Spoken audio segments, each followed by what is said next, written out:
Nada, mi nombre es Stephanie Gutiérrez, de conceptos básicos de ordenamiento territorial, pero bueno, vamos a hacer lo mejor que podamos.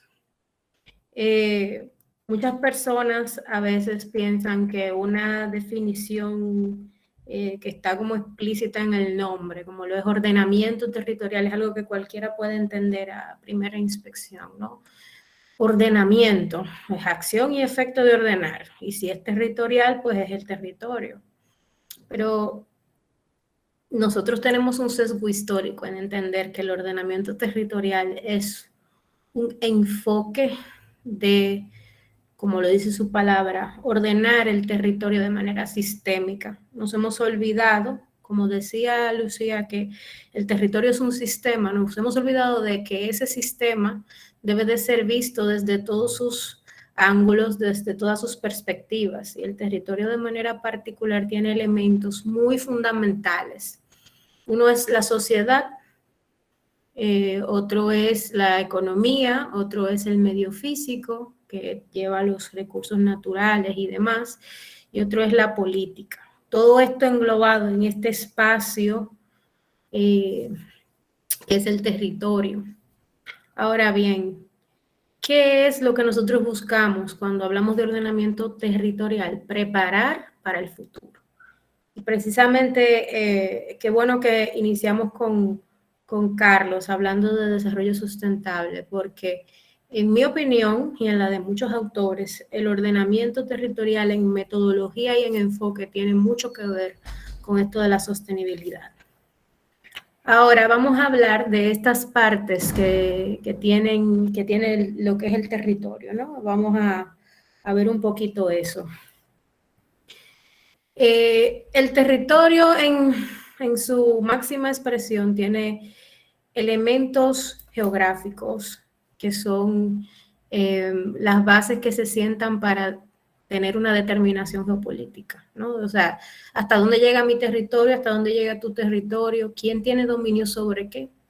Y de manera física, los elementos que nosotros podemos determinar en el territorio son esas vamos a decir, esos medios donde se puede ejercer una fuerza de Estado. Entonces, el territorio normalmente es administrado por el Estado y todos sus sistemas tienen que ver con cómo el Estado los emplea para el bien de la vida de sus ciudadanos.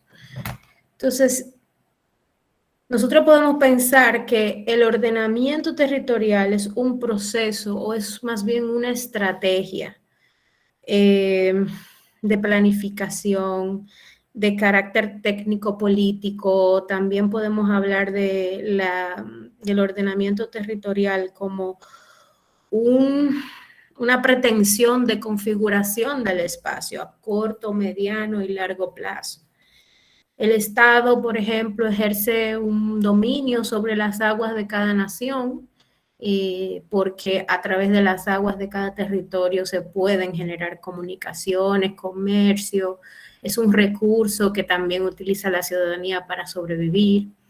El espacio aéreo también desarrolla telecomunicaciones, quizá nosotros no tenemos satélites, pero sí, las telecomunicaciones se prestan a través del espacio aéreo.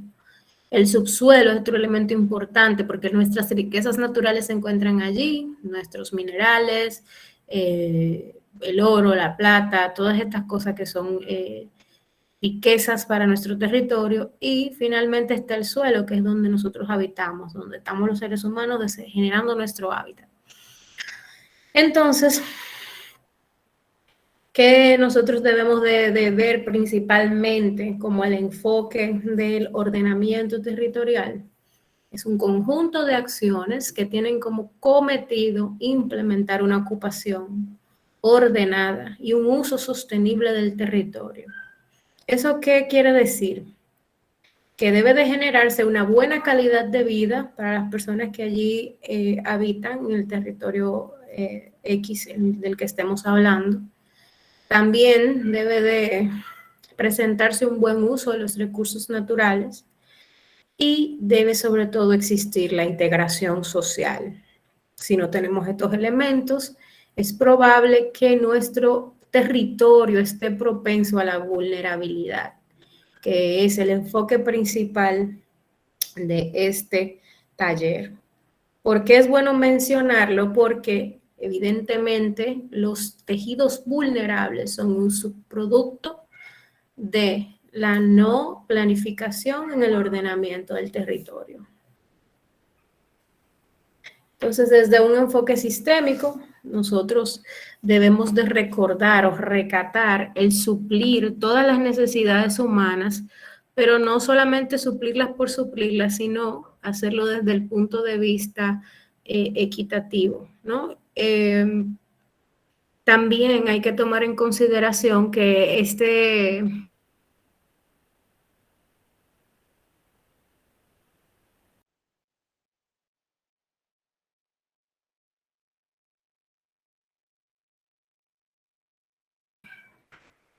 correcto, pero sí podemos pedirle que nos dé petróleo, porque esa es una de las potencialidades que tiene el territorio. Entonces, también debemos de tener muy pendiente en cubrir las expectativas y aspiraciones de la población. Y por eso, cuando un equipo de planificación urbana, de ordenamiento territorial se forma, deben de estar presentes diferentes actores de todas las partes que componen el Estado para verificar que se cumplan todos los derechos fundamentales de los seres humanos, pero que también a nivel técnico esta distribución de recursos sea equitativa. Es decir, yo puedo estudiar todo el ordenamiento territorial que yo quiera, pero yo siempre voy a necesitar de la mano a un, por ejemplo, ingeniero hidrosanitario que pueda ver los recursos de agua que tiene el territorio.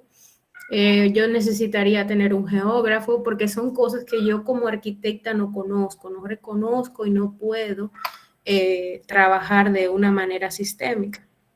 También en un equipo de ordenamiento territorial tendríamos un sociólogo como por ejemplo Carlos Arias, que haría los abordajes de todo lo que tiene que ver con el ser humano, de caracterizar esa población que nosotros vamos a afectar con el ordenamiento territorial. También necesitamos tener abogados y tenemos que tener muy en cuenta cuáles son las normas que vamos a tener presentes dentro de un territorio, porque todo el ordenamiento territorial no tiene un marco que lo rija sin las normas del territorio. O sea, si nosotros no tenemos esto, entonces todos nuestros esfuerzos se van a volver un desastre. ¿Por qué? Porque una norma territorial es un criterio de seguridad jurídica. Es lo que me garantiza a mí como ciudadano que mis derechos van a ser equitativamente respetados. No, no más para ti, no más para mí, sino que vamos a tener esa seguridad de que van a respetar y aplicar en el territorio en el que nosotros vivamos sin ninguna duda todas las directrices por las cuales nos regimos. Se supone que todo esto persigue tener sostenibilidad de recursos en el territorio.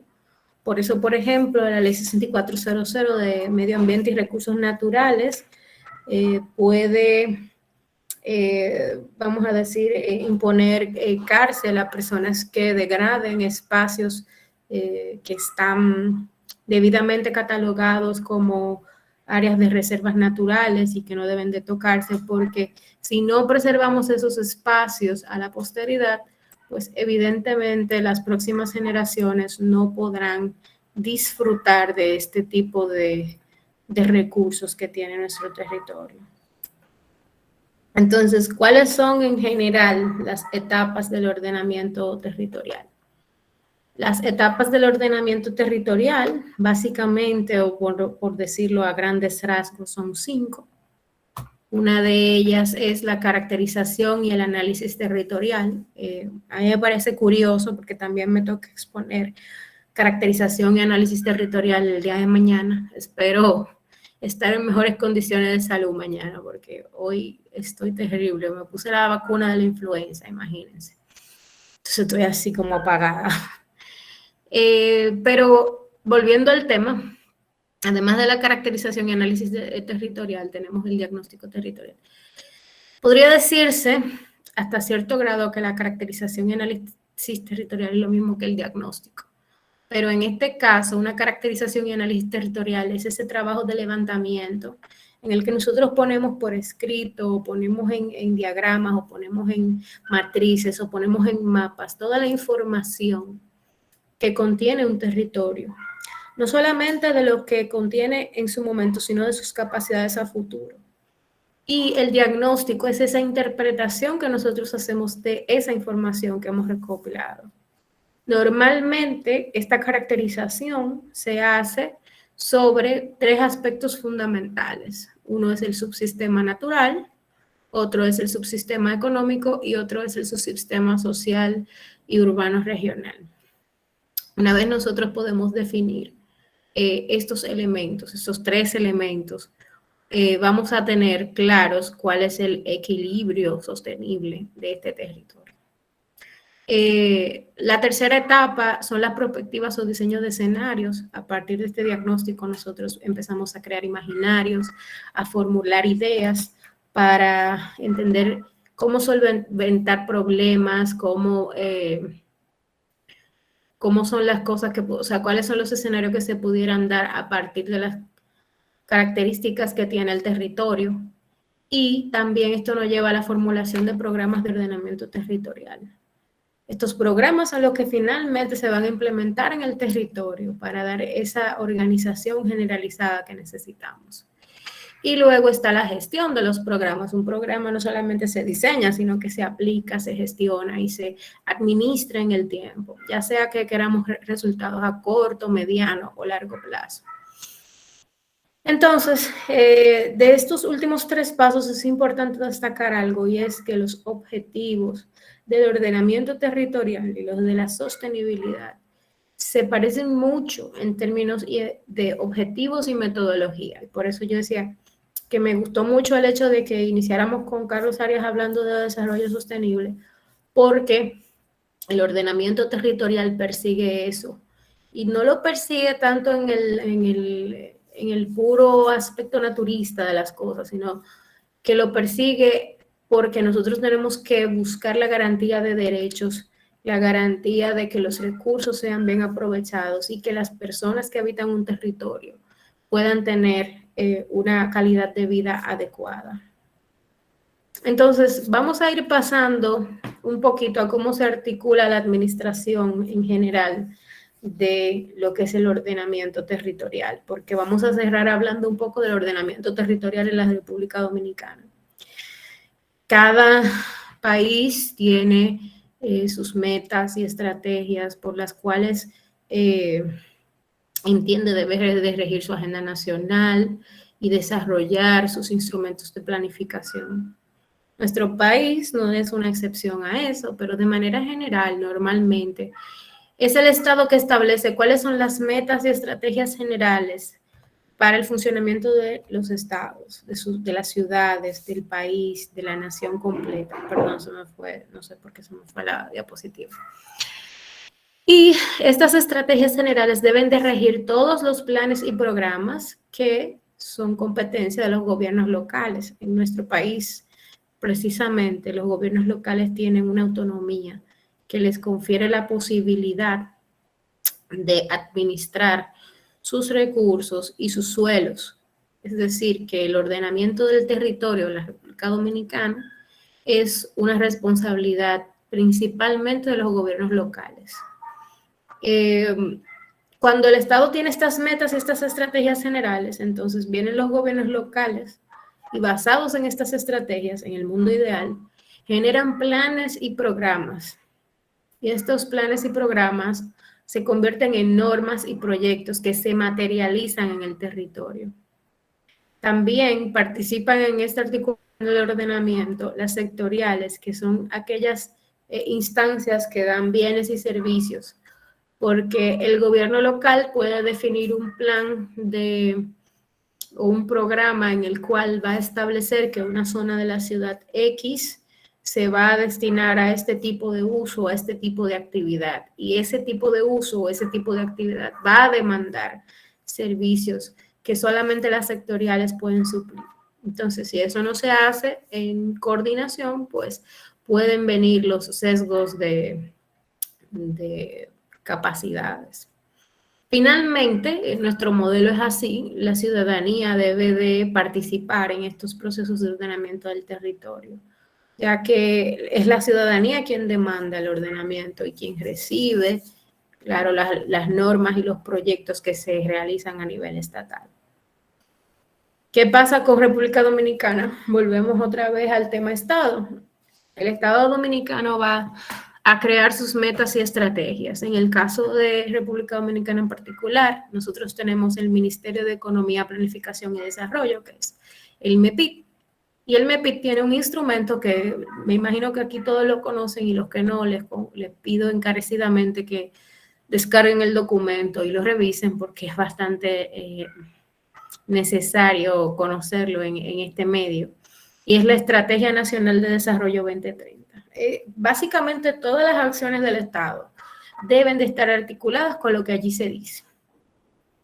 Esta estrategia tiene 4 ejes fundamentales y lo que lo norma o que lo fundamenta son los objetivos de desarrollo sostenible, que son 17, y ya también Carlos habló un poco de ellos. Estos 4 ejes son, primero, tener un Estado social, democrático y de derecho. Lo segundo es una sociedad con igualdad de derechos y oportunidades. El eje número 3 es tener una economía sostenible, integradora y competitiva. Y finalmente, el eje número 4 es una sociedad de producción y consumo ambientalmente sostenible que se adapta al cambio climático. Es allí donde nosotros encontramos diferentes ejes que tienen un impacto directo en el territorio.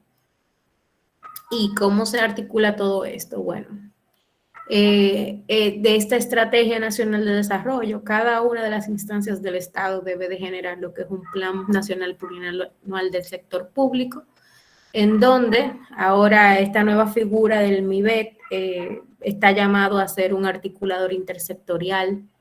El antiguo INVI, ¿no?, y el antiguo OISOE ahora forman un nuevo ministerio, que es el Ministerio de Vivienda y Edificaciones, y lo que básicamente será nuestro deber, porque gracias a circunstancias extrañas, yo soy parte del ministerio, lo que nosotros debemos de buscar allí es el cumplimiento del Estado con las normas de ordenamiento territorial que se rijan en cada territorio, es decir, que ninguna sectorial vaya a generar ningún tipo de proyecto sin tomar en consideración las particularidades del territorio, es decir, cuáles son las imposiciones que tiene los gobiernos locales. Vi una pregunta, pero creo que la dejaremos para el final. Entonces, volviendo a los gobiernos locales con acompañamiento del Ministerio de Economía, Planificación y Desarrollo, tienen bajo su responsabilidad crear los planes municipales de ordenamiento territorial, que son la gran sombrilla de planificación de nuestro país. De los planes de ordenamiento territorial se desprenden, en teoría, unas unidades más pequeñas de planes y planificación. Por ejemplo, están los planes de desarrollo y los planes parciales. De aquí se desprenden estudios de las problemáticas del territorio y se caracteriza el territorio de una manera más puntual. O sea, vamos a ir bajando de escalas. Si los planes de ordenamiento territorial, por ejemplo, para los que no conocen de escalas, ven el nivel de la provincia, bueno, no de la provincia, pero el del municipio en nuestro caso, entonces un plan de desarrollo puede ver un sector o puede ver un conjunto de sectores, igual que los planes parciales. Entonces, ya de esta forma, nosotros sabemos que la caracterización que se va a ver a nivel municipal, que es tan enorme, no va a ser la misma que vamos a ver a nivel de barrios, subbarrios o conjuntos de barrios. En teoría, todo esto debe de generar los instrumentos que normen el territorio, que es finalmente el cierre de todo lo que es el círculo de la planificación. Las conclusiones y recomendaciones que se hacen en estos estudios deben de ser aplicadas al territorio y, en teoría, lo digo en teoría porque esta no ha sido la realidad de nuestro país, esto debe de ser un proceso iterativo, repetirse, repetirse, repetirse, porque los territorios son elementos vivos y en constante cambio. Como hacía la comparación Lucía, de que esto es como un sistema digestivo. Tu sistema digestivo a los 12 años no es el mismo que tú tienes a los 30. Yo particularmente ya tengo gastritis y no me puedo comer todo lo que me da la gana. Entonces, precisamente así funciona la ciudad. La ciudad que hoy conocemos no es la que vamos a tener en 20 años o en 10 años. Por eso esto debe de mantenerse en constante renovación, en constante iteración. Finalmente, para conocer un poquito el marco legal que envuelve todas estas vamos a decir, que respalda todas estas cosas que les he dicho hoy.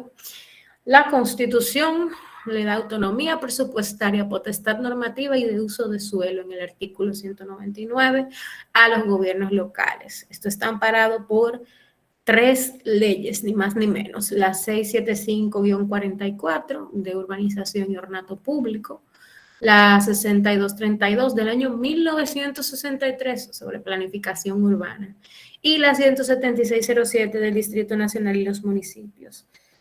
Básicamente esta autonomía que tienen los gobiernos locales, lo que les da es la potestad para determinar cuál va a ser el uso de suelo, cómo va a ser el territorio urbano, el territorio rural, cómo funciona todo lo que es el ornato público y cuáles son las características de las edificaciones. Es decir, cómo se retiran una de la otra, cómo se retiran del espacio público, cómo interactúan con el espacio público, pero todo esto se norma a partir de el solar o la propiedad privada hacia adentro. O sea que los gobiernos locales tienen incidencia en todos los aspectos de la ciudad, tanto en el espacio público como en el privado. Entonces, básicamente yo creo que lo hice bastante rápido, pero creo que esto cubre básicamente lo que es el ordenamiento territorial y sobre todo cuál es la situación actual en nuestro país. Ahora voy a buscar la pregunta que me hicieron. El nuevo Ministerio de Vivienda y Edificaciones es una dependencia de la Presidencia. Es un ministerio, como todos los demás ministerios, es una dependencia de la Presidencia de la República, por supuesto que sí.